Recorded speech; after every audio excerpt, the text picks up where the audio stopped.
Dick Cheney, your father, a beloved figure among Democrats for many, many years. Do you, if you know who he will be supporting or who he'll be voting for, do you care to share with us who he might be voting for?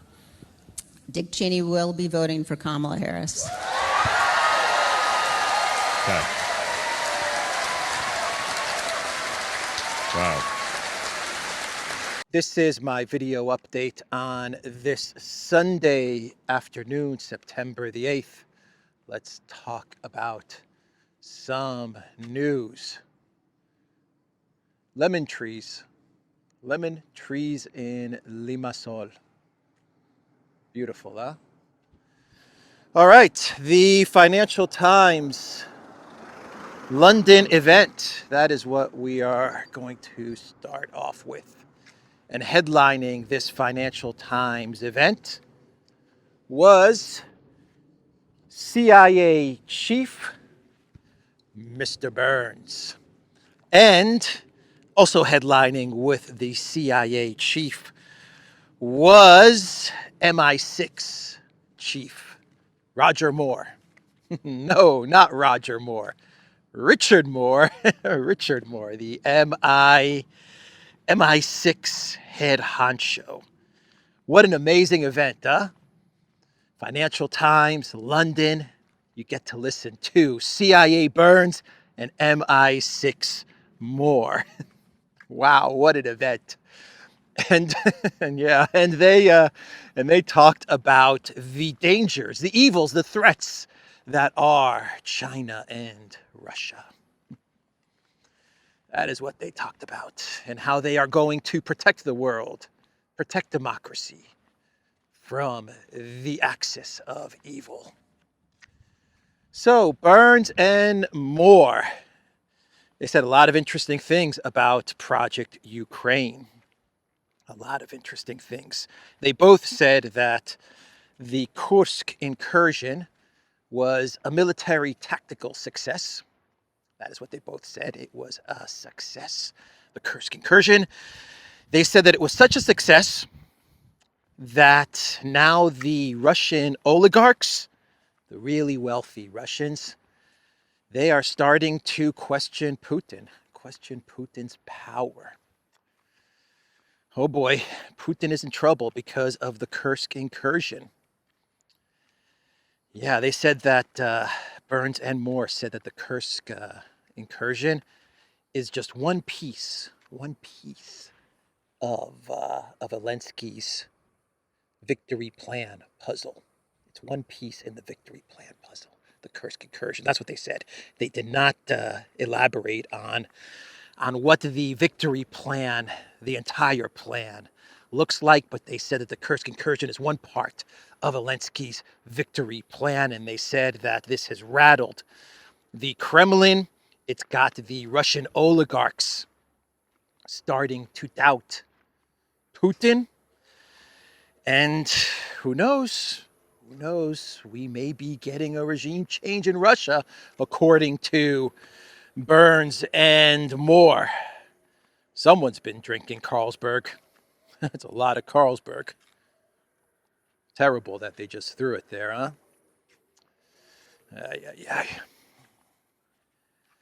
Yeah, the oligarchy, they may be removing Putin, according to Burns and Moore. But they did say, to their credit, they did say that Putin still has a firm grip on power in Russia. They did say that. But they also said, but Burns and Moore also said that we should not confuse a firm grip on power with being president and being given the mandate, the power to be president of Russia. Should not confuse the two. Just because Putin has a firm grip on power, it doesn't mean that the very powerful oligarchs are going to allow Putin to be president after the Kursk incursion, which has rattled the Kremlin and rattled Putin. That is what they said. They are still peddling the hopium of regime change in Russia. That is what they are still peddling.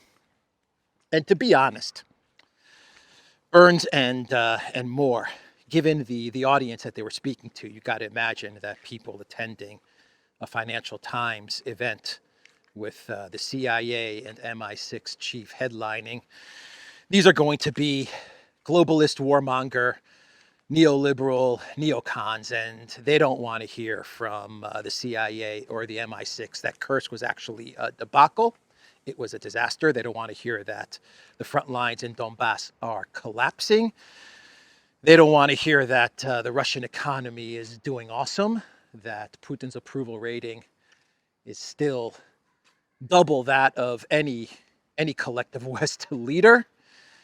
And they definitely want to hear that there's going to be regime change in Russia. They really want to hear that. The audience wants to hear Putin's gone, Putin's out. There's going to be regime change. They really want to hear that, and couple that with Burns and Moore talking about how Zelensky's awesome. Zelensky's victory plan is working. They really want to hear that. You got to imagine the people in attendance in London at this Financial Times event were creaming in their pants listening to how Putin's going to be regime changed. The oligarchy is upset in Russia, and Zelensky's plan is working. They were creaming in their pants. But anyway, that is what Burns and Moore said. Burns also said, actually he said this to the Telegraph. He said that when the SMO started, the Biden White House was worried about Russia using tactical nukes. And Biden, he said Biden, being the decisive leader that Biden was and remains even today, he said that Biden quickly dispatched him to Moscow, where he met with his counterpart, Sergei Naryshkin, and Burns claims that he told Naryshkin, "Don't you dare use tactical nukes. Don't you dare." He said, we're watching you. Don't you do it, he said. And then Burns and Moore, they said that that the collective West should consider Russia's warnings and red lines. Absolutely, they should consider these red lines, but they should not take them too seriously. So escalation is absolutely game on. Absolutely escalate. Yeah, take the Russian red lines into consideration. Listen to what they're saying. But Burns and Moore said it's most of the time it's just Russia BSing, just talking smack. So there's no need to worry too much about Russia's red lines and Russia talking about crossing those red lines and retaliation and stuff like that. They said, don't worry about it. Let's just keep on escalating. So that's another interesting thing that Burns and Moore said in London. So talking about Project Ukraine, a quick update from the front lines. There is some news, if you go by Ukrainian sources, that the Azov battalion, the Azov brigade, whatever they're called, that they moved into the town of New York, and that they have managed to gain some territory in New York, which was taken by the Russian military a couple of weeks ago, and they've managed to claw back some territory. This is what the Ukraine sources say. The Russian sources, various Russian sources, are claiming that this is BS, and the images and video which support this claim of Ukraine in New York, or taking back some territory in New York, in the Donbass. The images and videos are from a year, 2 years ago. These are old images that they're using to support their claims. And another update from the front lines is that in Donetsk, if you go by Russian sources, there are Ukrainian troops, a couple hundred troops from what I understand, that are trapped in a cauldron, that are encircled. Ukraine sources say that these soldiers, they have managed to escape the encirclement, and they're now safe. They've retreated and are in no danger. So that's just a quick update from the front lines. Let's now talk about the big endorsement that Kamala Harris received yesterday. Dick Cheney, Darth Vader himself, the chief neocon of neocons, the number one neocon on the planet. He has endorsed Kamala Harris. The endorsement actually came from his daughter, from what I understand. Liz Cheney said that her father, Dick Cheney, endorses Kamala Harris. Liz Cheney has also endorsed Kamala Harris as well. But there's a huge endorsement. Kamala has the endorsement of the number one neocon on planet Earth. And Tucker Carlson said that this should not surprise anybody because Dick Cheney is the king neocon, and Kamala Harris is also a neocon. That's what Tucker said. And David Sachs, he put out a post on X saying Kennedy Democrats are now Trump Republicans, Bush Republicans are now Harris Democrats. Upside down world, inside out world. That's right. That is what is going on. This election is bizarre. But Kamala Harris, she can't really control who endorses her, to be fair. She can come out and say, look, if Dick Cheney wants to endorse me, what can I do? I can't stop someone from saying this. They support me, but this is what Kamala Harris should have said. But as a Democrat, as a progressive and liberal, I don't want Cheney's endorsement. I don't want it. I don't agree with Dick Cheney. His endorsement means nothing to me. That's what Kamala Harris should have said. But instead, Kamala Harris, she approved of Cheney's endorsement. She was happy about it. She said that this endorsement is very courageous coming from the Cheneys because it shows that they are very patriotic because they are putting country above party. So she actually embraced the endorsement from neocon Cheney. Of course she embraced it. She doesn't really have much of a choice, does she? They hand her the script. They say, read it. She reads it. And then she moves on. So that's Kamala Harris and the big endorsement from Cheney. And now we can talk about Zelensky in Italy. The man in the green t-shirt, or the black t-shirt, depending on the day. He was in Italy. There was some event, conference going on in Italy, and Zelensky was there. This is after Germany, after the failure. That was Germany. And he met with Meloni. Meloni said that we must not forget about Ukraine. We have to support Ukraine. Italy must support Ukraine. So Meloni is committed to Project Ukraine. That is what she told Zelensky. That is what she told the media. And Zelensky also met with Geert Wilders. That's right, of the Netherlands. He met with Geert Wilders. I really hope that Geert did not shake Zelensky's hand, and I really hope he did not allow Zelensky to hug him. I don't think he did, because Geert Wilders has been very critical of Project Ukraine.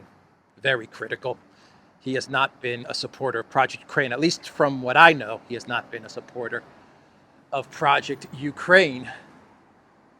But he did sit down with Zelensky in Italy. And going from the reports that I've read from this meeting, it looks like Wilders was not very impressed with Zelensky because the reports, they don't really say much about what Wilders and Zelensky talked about, at least from Wilders' side of things.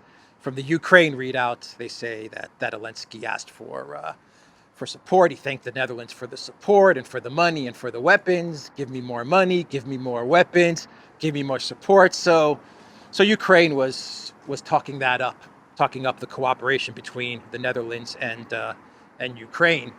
But from Wilders' side of things, it just said that they discussed the situation in Ukraine, the conflict, Putin wine. No, not Putin wine, everybody. Putin wine, inspired since 2012. Looks like a nice place, huh? Putin wine. I've actually shown a different Putin wine back down that way about a year ago, maybe 6 months ago. So they discussed Gert and Zelensky. They talked Ukraine, the conflict in Ukraine, and they also talked about Nord Stream. It said that Geert Wilders talked to Zelensky about Nord Stream as well. Inquired about Nord Stream. I wonder what Gert asked Zelensky. What did he ask Zelensky? Hey, Zelensky, just between you and me, you blew up Nord Stream, didn't you? Gert, between you and me, look, I say blow it up. This is what I tell Zelensky. Then CIA, they call me, Mr. Burns from CIA calls me. He say, don't blow up. I say, okay, Nord Stream will not go kaboom. Then Zelensky tells me too late, Nord Stream go kaboom. What can I do? It goes kaboom, Mr. Wilders. And Olaf Scholz, he still give me money. Anyway, that's the meeting between Wilders and Zelensky in Italy. France is going to be using money from the interest of the frozen Russian assets. They're going to take 300 million from the 1.5 billion of interest earned on the Russian frozen assets in Europe at Euroclear, the 200 billion or 250 billion, whatever the amount is. And they are going to give 300 million to the French MIC, the military weapons businesses in France, so that they can provide Ukraine with artillery and air defense. That 1.5 billion, everyone is tapping into this 1.5 billion, the interest earned on the Russian frozen assets. Everyone's tapping into it. Europe's tapping into it. Germany's tapping into it. The United States is tapping into it. France is going to take 300 million from the 1.5 billion. I don't think there's enough 1.5 billion to go around for everyone to get their hands on, for all the weapons manufacturers and all these people that are taking the 1.5 billion. I don't think there's enough of it.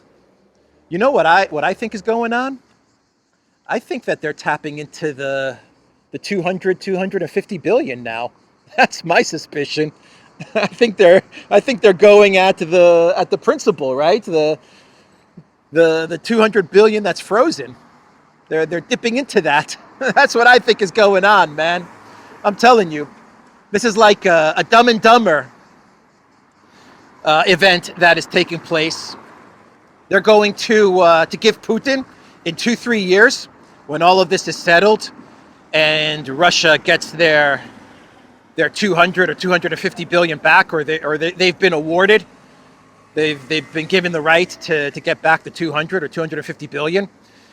The collective West, they're going to give a suitcase to Putin, and they're going to say, here you go, here's your 250 billion that was frozen. And Putin's going to open it up, and it's going to be all IOUs. It's going to be IOUs. IOU 5 billion, IOU 20 billion, IOU 30 billion. Putin's going to be like, what is this? They're going to be like, look, we told you we're good for it. Here's your 200 billion, man. It's an IOUs. Trust me. We're good for it, man. And we'll pay you back. That's what's going to happen, man. They're taking some of that 200 billion. They're not just working with the 1.5 in interest, which is still Russia's interest, by the way. It's still Russian money. They're still stealing Russian money, but you know. Anyway, that's France for you. There are protests in France today. People are People are upset with the appointment of Barnier as prime minister, and so Mélenchon and the left coalition that was formed so that they could partner with Macron and his party to prevent Le Pen. They're now protesting that Macron did not accept their candidate as prime minister, Lucie Castet, and he decided to appoint his own prime minister in Michel Barnier. And they're upset with Macron because Macron screwed them. He double-crossed them, right? They made a deal with Macron. They presented their candidate for prime minister. Macron said, screw you. The left umbrella coalition said, wait a minute, we had a deal. We won the election. We get to appoint the prime minister. We're in partnership. We prevented Le Pen from winning. Macron said, sorry, should not have made a deal with me. Don't make a deal with Macron. Don't accept a dinner invitation from Macron. Just ask Pavel Durov about that. But yeah, so now they're upset with Macron, and there's huge protests in France. Macron's just going to brush it off. He's going to brush it off. He's going to say whatever. Barnier's the guy. He's the prime minister. He's going to get Le Pen on board. And Mélenchon and the left umbrella coalition, they got screwed, man. They got screwed big time. Played big time. So we have the protests in France. We have protests in Brazil against censorship. Big protests in Brazil. Bolsonaro was also at these protests. So that's going down in Brazil. And in Argentina, check this out. Milei, he is calling on the ICC to issue an arrest warrant for Maduro. He wants Maduro arrested. He wants Khan to arrest Maduro. Khan! Arrest Maduro. That's what Milei wants. As if he doesn't have other things to worry about in Argentina, he's now concerned about arresting Maduro, getting the ICC to issue an arrest warrant for Maduro. The hypocrisy of all of this, the irony of all of this, is that Milei is very good friends with Netanyahu, and we haven't seen any arrest warrants for Netanyahu, have we, from the ICC? But Milei is now calling on the ICC to arrest Maduro. So Maduro, what he has done is he has stopped the water going into the embassy in Argentina in Caracas. Check out this story. This story is wild, man. This is a wild story. So the embassy in Caracas, the Argentine embassy in Caracas, is being managed by Brazil. They're running the embassy in Argentina, right? And Venezuela revoked Brazil's management of the embassy in Argentina. And you have 6 asylum seekers who were on the opposition to Maduro. They are in the embassy in Argentina, which was being managed, run by Brazil, which has now been revoked. They're seeking asylum. They're in this embassy. Maduro wants to get at these guys, these 6 asylum seekers, and he has now cut off the water to the Argentine embassy in Caracas, which was, not anymore, being run by Brazil. Wow. Wow, what a crazy story, huh? What a freaking crazy story. So yeah, that's what's going on in Caracas. By the way, Gonzalez, who was the opposition candidate, he was actually the real candidate was Maria Corina, but she couldn't run, so she got her puppet to run, Gonzalez, and he lost, and now he's fleeing to Spain. We got the word this morning that he's Audi 5000 to Spain. So he was the puppet to the puppet, Gonzalez. He was the puppet to Maria Corina, the puppet to the puppet. Maria Corina is Juan Guaido 4.0, you have Juan Guaido, you have Svetlana Tikhanovskaya, and then who else do you have? I know I'm missing somebody. Damn it. Anyway, and then you have Maria Corina and Gonzalez, who was the puppet of Maria Corina. He's now gone. He's going to make a new life for himself in España. What else? I think that's everything, right? Let me see.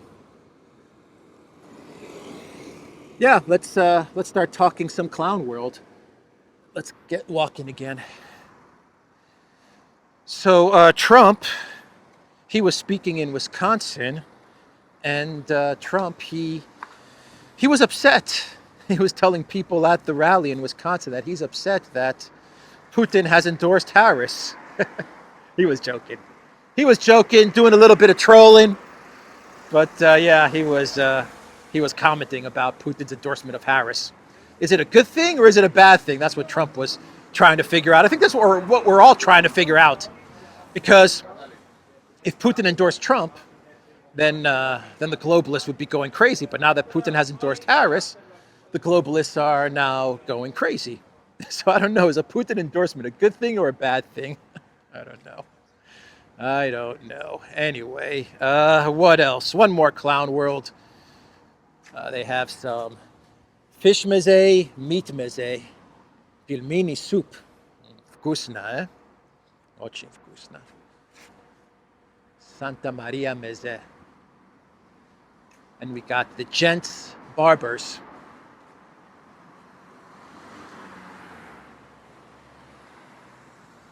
And we got Surf and Sun Bistro, which is closed. But we got the cats hanging out here, so it's all good. What do you cats think, huh? Should we do a final clown world? Yeah, it's hot. I know, it is hot. All right, take care, cats. Good seeing you. So, final clown world. The X account, the parody account of Annalena Baerbock. This is an Annalena Baerbock parody account. Has been blocked by the X account of Ukraine, the official Ukraine X account. So what do you guys think? Fender guitar or Gibson guitar? Fender or Gibson? So yeah, let me read you what's going on here. The X account of Ukraine has blocked you, the parody of Annalena Baerbock. And this is what parody Annalena 360 said. Is this the thanks I get for my years of feminist support? ? Really? I mean, come on, man. All that support that Annalena 360 has given Ukraine, and this is the thanks she gets? Being blocked on X? Come on, man. Anyway, that's the video, everybody. TheDuran.locals.com. We are on ODYSEE, BitChute, Telegram, Rockfin, and Twitter X. And go to the Duran shop, pick up some merch, like the hat that I'm wearing today, or the t-shirt that I am wearing as well. The link is in the description box down below. Like this video, subscribe to this channel if you want. Take care.